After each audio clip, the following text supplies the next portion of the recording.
আজ না হয় কাল তুমি যাইবা কবরে, যাওয়ার সময় দেখবাচে গো তোমার সবই রইল পরে, যাওয়ার সময় দেখবাচে গো।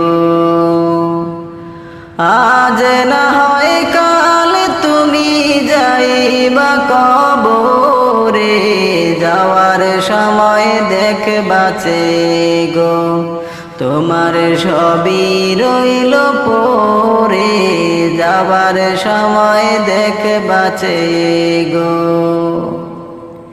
দাদা গেল নানা গেল কেউ এলো না ফিরে, সবারই যাইতে হবে গো ভাইজান অন্ধকার কবরে।